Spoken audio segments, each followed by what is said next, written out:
Ayaw ko. No, ayaw ko. When I was a fiscal, I was the very pinaka-stricto ako. Lalo na yung droga, pati yung drug-related cases. Kasi alam ko wala ng pag-asa tong mga... And that is why I said, you continue.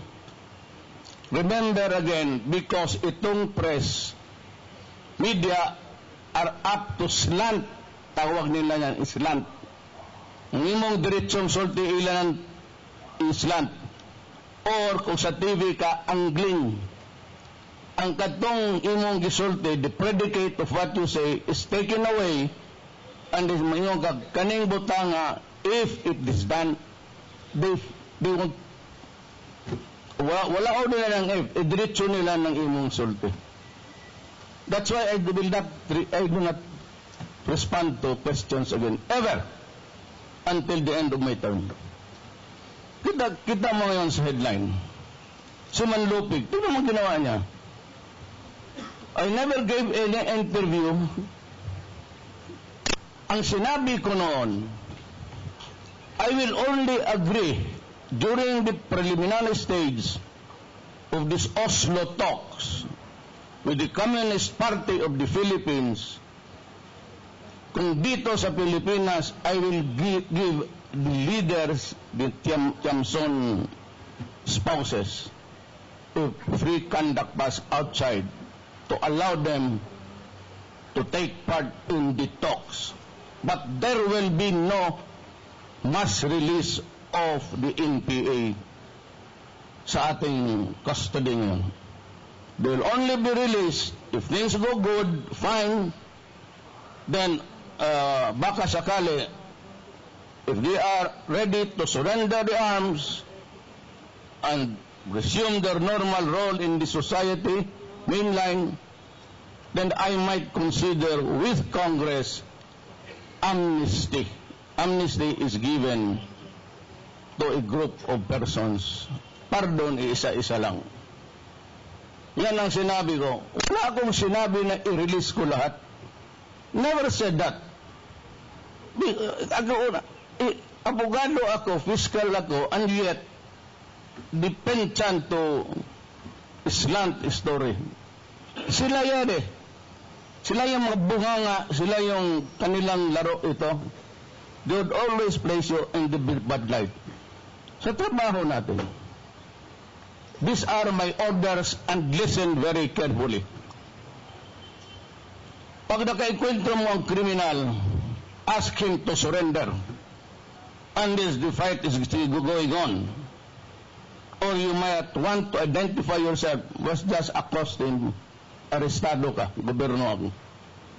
Then if he chooses to fight, and you think or you feel in your guts that you will die in this fighting, unahan mo na, patayin mo ang kriminal, lalo na ang mga drogista.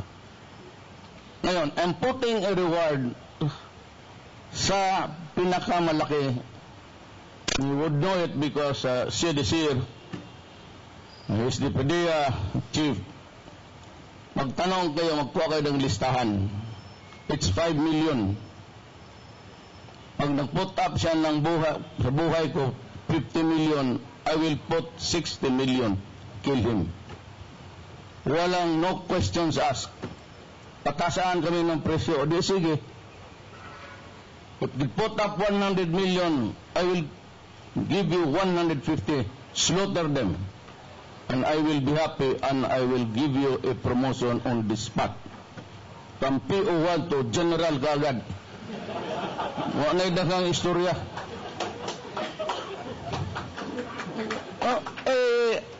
Pinili ako. During the campaign, I never did anything. I said what I wanted to say. Hardliner talaga ako. But you know, sometimes, especially in intelligence community, yung Nika doon yan, kanilang building ba yan?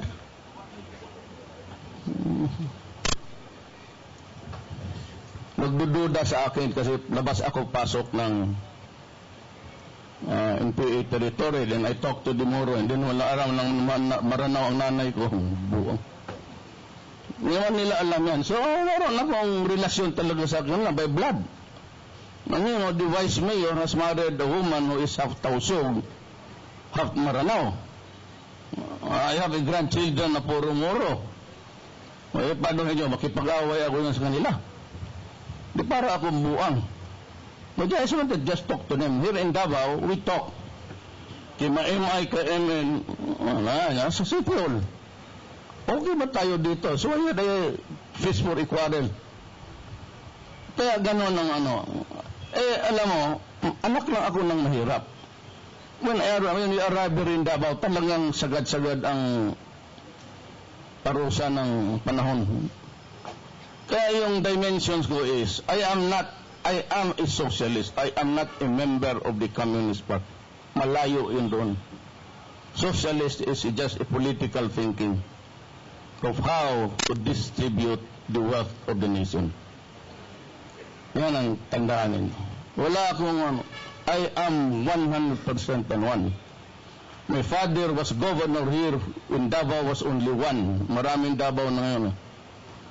I was a prosecutor of the rebels and the military and the police. Yun lang ang tatlong kaso ko noong piskal ako.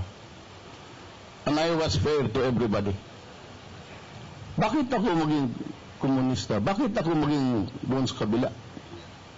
And why would I dare run for the presidency kung ganun ako ka tingin kong pagkatao ko when I am not up to the demands of the presidency? Yan ang kapahirap natin. So, dito sa Mindanao, we have a serious problem.